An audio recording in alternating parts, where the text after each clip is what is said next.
crisis overseas. The vice president is trying to ease tensions in Ukraine.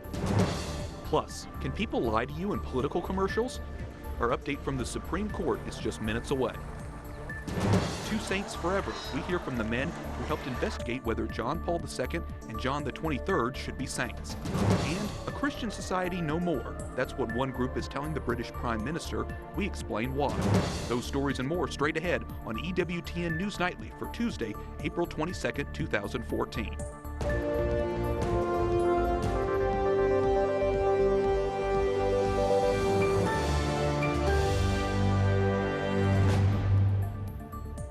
Thank you for joining us. I'm Wyatt Spencer in for Brian Patrick. We begin tonight looking at News Now. Serious language from Vice President Joe Biden about the situation in Ukraine. He says Russia is responsible for much of the unrest in Ukraine and they need to take quick action to make it stop.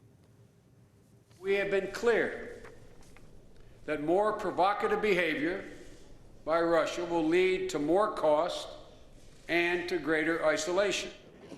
Moscow has rejected the idea that it is behind the problems in eastern Ukraine and hasn't lived up to its recent agreement in Geneva, which called for Russia to stop pro-Russian forces from occupying government buildings in Ukraine. Now, some of the other stories our EWTN News Nightly team has been covering in today's world. This evening, President Obama is in Washington State, about an hour north of Seattle. He took off from Joint Base Andrews this morning so he could be in Washington to tour the devastation caused by last month's deadly mudslides. The president also met with families affected by the disaster. Right now, the death toll from the mudslides is at 41. British Prime Minister David Cameron is getting mix of compliments and criticism in his country after he wrote a recent article calling Britain a Christian country. He argues the UK should be, quote, more ambitious about expanding the role of faith-based organizations and, frankly, more evangelical about a faith that compels us to get out there and make a difference to people's lives. While many in faith-based organizations have stated their support for the Prime Minister's comments, others say his article causes division. In a statement to EWTN News Nightly, the president of the British Humanist Association claims it is inaccurate for anyone to call the UK a Christian country, saying, "I think it's a wrong thing to do in a time when we need to be building a strong shared identity in an increasingly plural and non-religious society." And while some may disagree with Prime Minister's comments, Britain has been a Christian majority nation for more than a millennium. The United Kingdom does have an official religion, the Church of England, or Anglican Church, which is ceremonially led by Queen Elizabeth II. And joining us now is Father James Bradley. He's a Catholic priest from the UK serving in the Anglican or Personal Ordinariate. Father, since the UK's official religion is Anglicanism or Church of England, what is the problem, or is there a problem with Britain being called a Christian country? Well, certainly not. The origins of British society are Judeo-Christian. Its parliament is laid out as a church would be, and when the politicians leave the parliament, they bow to where the altar used to be. It's founded on Christian principles and it's founded on Christian ideals. And the Prime Minister is merely pointing out something which is historically correct. And certainly, you know, David Cameron is not the only person who's necessarily used that term Christian country or Christian nation. We hear about it here in the United States as well. What is the Catholic position on this topic? Besides the Vatican, can we have countries that are officially Christian nation, or is that allowed? What is the position about that? Well, certainly it's important that we make a distinction between countries which inflict, in some sense, an opinion on people and which allow a generous approach to religious liberty. And Britain is an example where the Christian ideal is at the foundation, the fundamental of society, and that's in keeping with the Catholic understanding of what it would be to be a, quote, Christian country. And like you say, that is absolutely important for the tradition there. One of the challenges, as you know, in Europe, it's true in the United States, but especially in Europe, is just getting people to participate in their faith, go to church regularly. Is it good that the Prime Minister is talking about an increased role in faith-based organizations, and does that get people going to church regularly? Right. I would see this in generally positive terms. It's a positive statement on behalf of the Prime Minister. But I would want to ask how genuine this is, because in the past there have been times when the Christian voice has not been heard in Britain, and particularly we think in recent times of the same-sex marriage debate, in which that whole Christian ethos, which the Prime Minister says he's so enamoured of, was seemingly set aside. Is it refreshing for you, just personally being a Catholic priest from the area, just to have a prime minister just talking about the importance of faith-based organizations in general? It is, yes, absolutely. It gives credence, of course, to the work that the churches do in Britain with the government to help with social justice projects. But also, I think it rightly centres British society back on those essential Christian values. Okay, very good. Well, Father James, thanks so much for being with us. We appreciate it. We have 3 big court cases to tell you about tonight. 2 made it all the way to the Supreme Court. 1 centers on speech during political campaign ads. EWTN News Nightly's Jason Calvi is at the High Court. Jason, this case is a complicated case, but it could eventually impact how politicians and outside groups do things during election season. Wyatt, the Susan B. Anthony list fights for pro-life laws and for pro-life candidates for office, but they're also fighting an Ohio law, which they say has silenced the group. They've got a partner now in the Obama administration. Both were in court today, asking the High Court to grant the Susan B. Anthony list the right to sue. Today was about knocking on the door. Mother, may I come in and please let me make my case. The case started during the 2010 elections when the Susan B. Anthony list tried to put up this billboard. The then Representative Steve Driehaus said Susan B. Anthony list broke an Ohio law that bans people from making false statements about political candidates during a campaign. In a preliminary decision, the Ohio Election Commission said there was a probable cause the list broke Ohio's speech law. And so, under the threat of prosecution, the list stopped their speech. Then we had to stop the presses and not put some of those billboards up, and then lawyer up and start fighting this case in the heat of an election is speech suppressive, clearly, in a lot of ways. So the list tried to fight the law's constitutionality, but the lower court said the list couldn't bring the lawsuit. The courts said there was no imminent threat of future prosecution.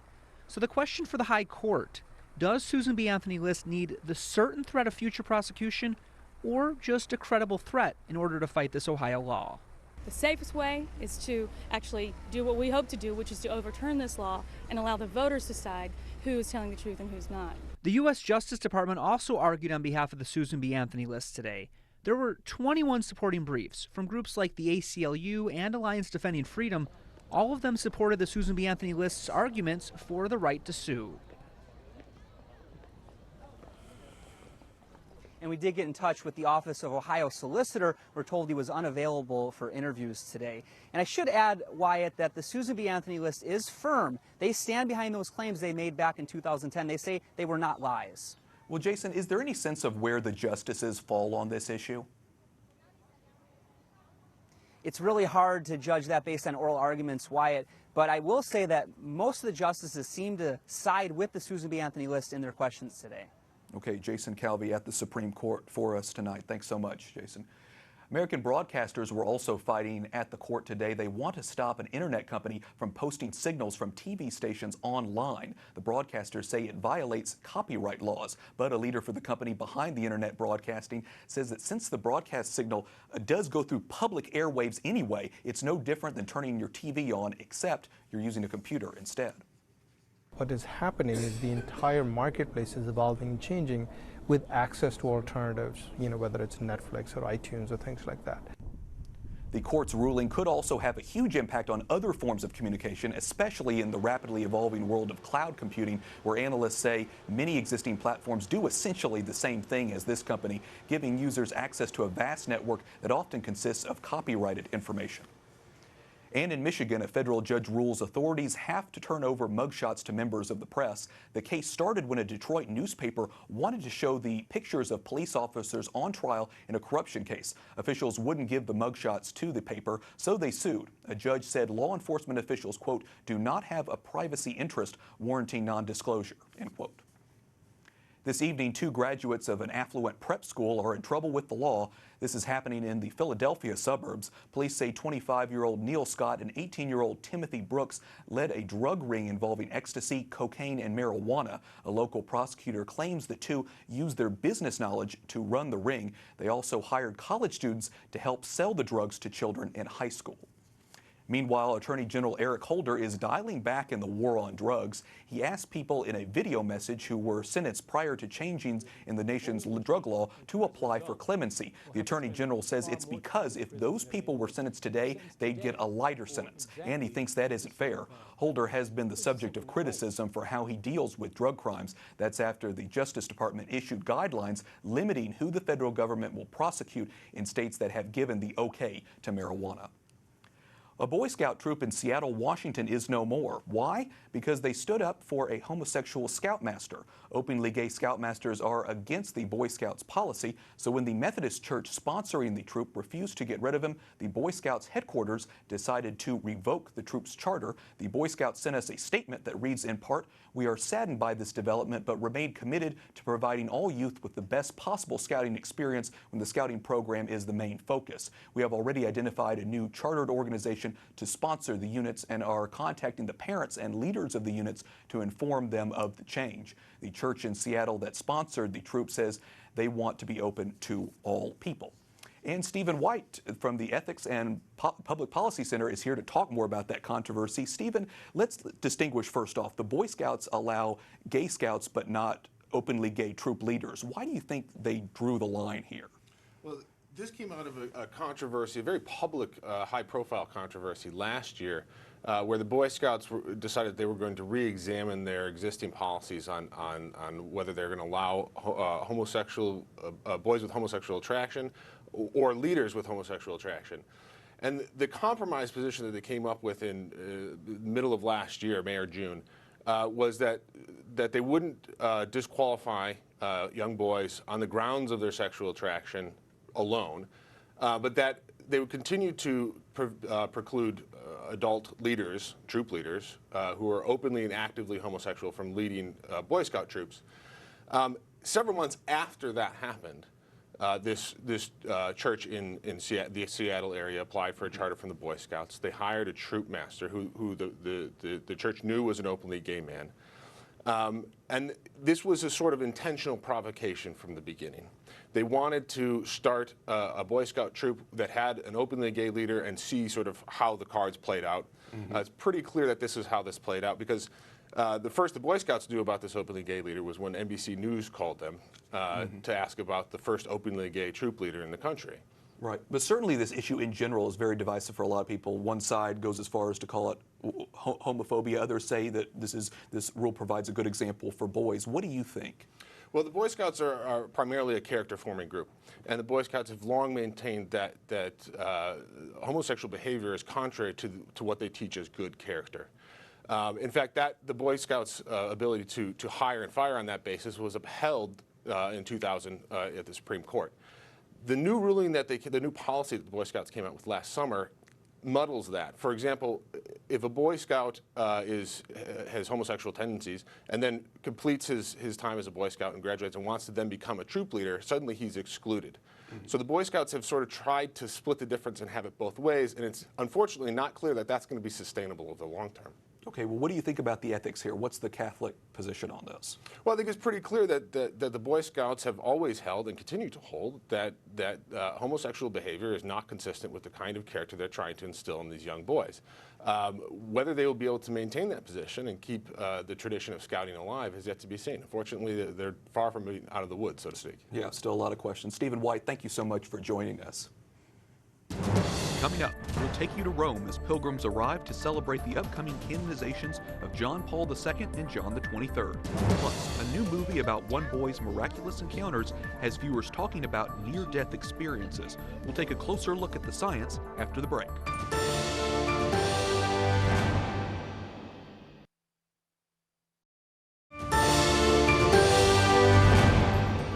Welcome back to EWTN News Nightly. There's a lot of excitement ramping up for the canonization of John Paul II and John the 23rd. The eyes of the world are focused on Rome, so our Rome correspondent Alan Holdren joins us from there with more.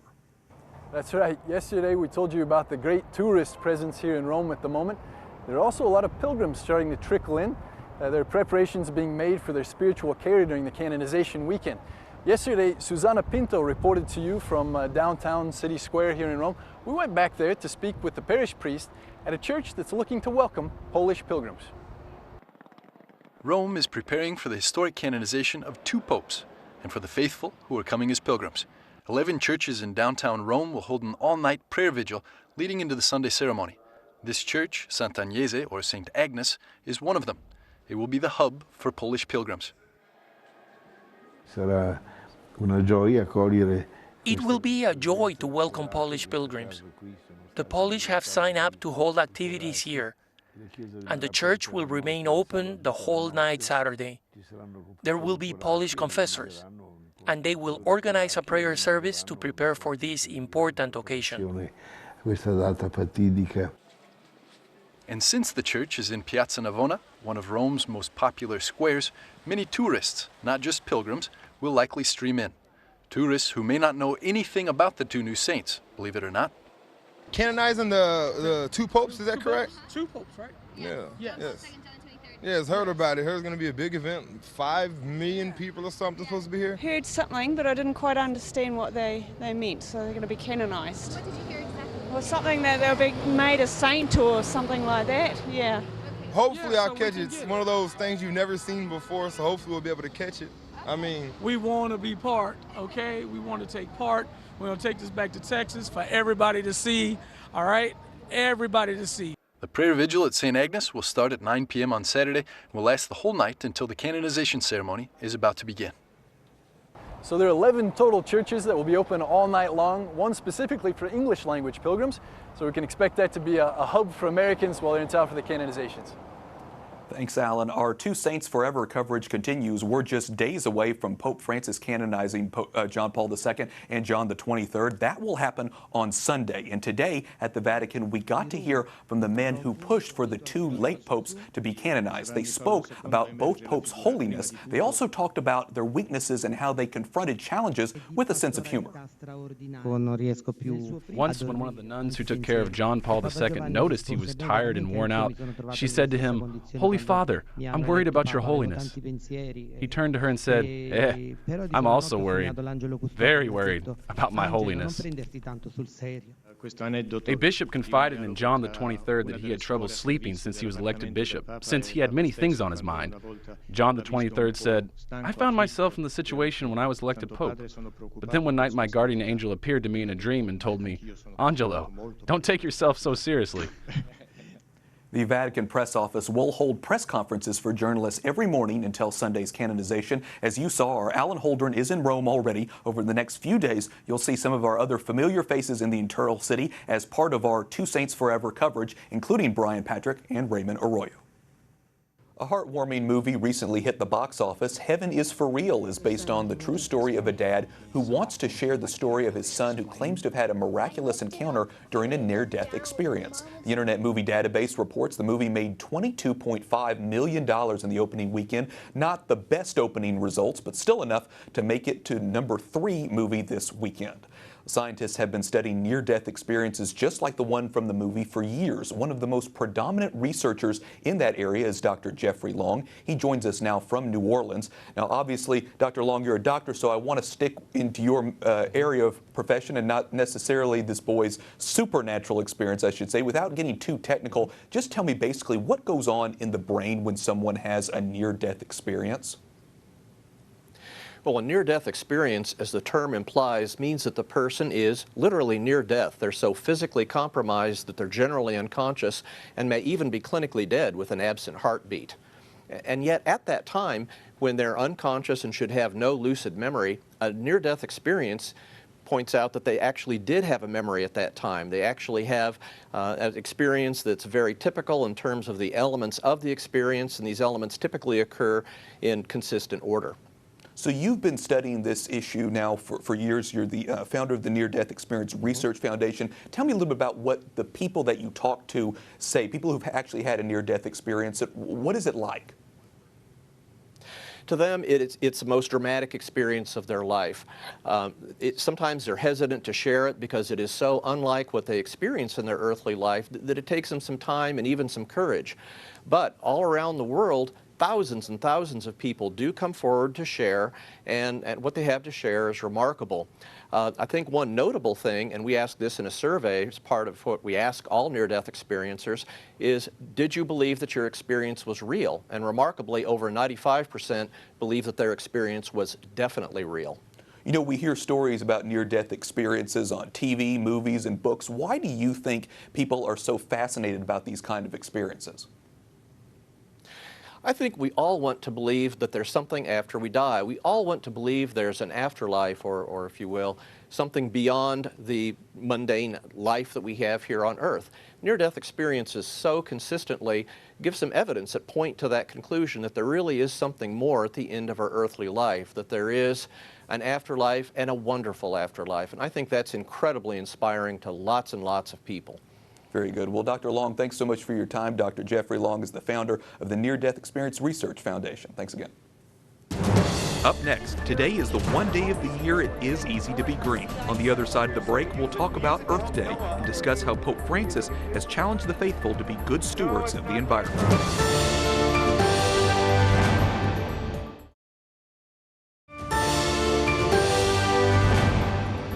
Welcome back to EWTN News Nightly. It's almost the end of April, but the basketball madness is still in high gear, except instead of college hoops, it's the NBA playoffs. 16 teams are vying for the title, and even though it's just round one, the teams are making a full court press. Maybe the best example, a moment last night's Thunder Grizzlies game that so many people are talking about tonight. Russell, with just seconds left on the fourth quarter, Russell Westbrook passes the ball to Kevin Durant. The Grizzlies foul Durant, but he shoots as he's falling down and gets the three-pointer, setting up a chance to tie it up and get to overtime. Grizzlies end up winning the game in overtime, 111-105, but man, that loss was not without a fight.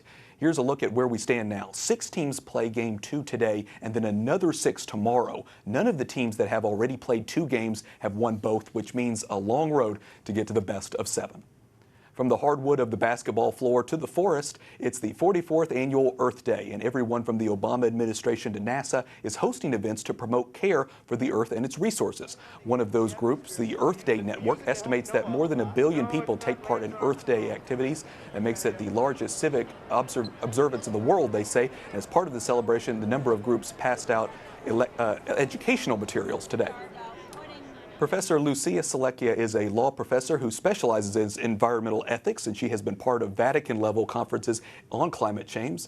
Professor, you know, Pope Francis has commented about environmental stewardship before. What stands out to you about his approach, and what exactly is his approach to this? I would say 3 things stand out. First, when he became Pope and took the name Francis, the well-known patron of ecology, that certainly got people's attention focused again on this question. Second, he has stood on the shoulders of 2 giants who preceded him. Pope John Paul II in 1990 was the first to issue a Vatican statement on ecology, and then Pope Benedict approached this from the perspective of a theologian looking at the roots of this in the book of Genesis. I think what Pope Francis has built on is connecting this theology of ecology to the human person, trying to highlight the connections between ecological questions and humanity, poverty, something that unfortunately in the secular environmental movement sees those 2 in conflict. And I think the Catholic contribution, and certainly one that Pope Francis has articulated, is that concern for ecology is closely tied to our concern for the well-being of the human person. And when you talk about ecology, it's interesting because there have been predictions from intergovernmental panel about climate change, and one of the things is the dire consequences of global warming. What is your take on that? Is that overhyped, or is global warming, how big of a threat is it, I should say? Sure. It's certainly getting a lot of attention, politically, economically. The one caution that I would have, in my background is not obviously a scientific one, is that we certainly do need to study that, and the Church encourages good science, rational science, and discussion among people who disagree. My only concern would be that we don't ignore all of the other ecological issues that are brewing. For example, from the perspective of those who are poor, it's actually access to clean water that contributes to deaths around the world. So certainly while global climate change is important, I think the church also encourages us to focus on the whole range of issues that pertain to the well-being of the human person. Absolutely, a very Catholic, very universal approach to this. Mm-hmm. Professor, thanks so much for joining us. We appreciate You're it. welcome. And we thank you so much for watching tonight. Be sure to like us on Facebook and follow us on Twitter. Catch us again on EWTN's YouTube page. And for all of us here at EWTN News Nightly, I'm Wyatt Spencer. Thanks for watching tonight. Good night, and God bless.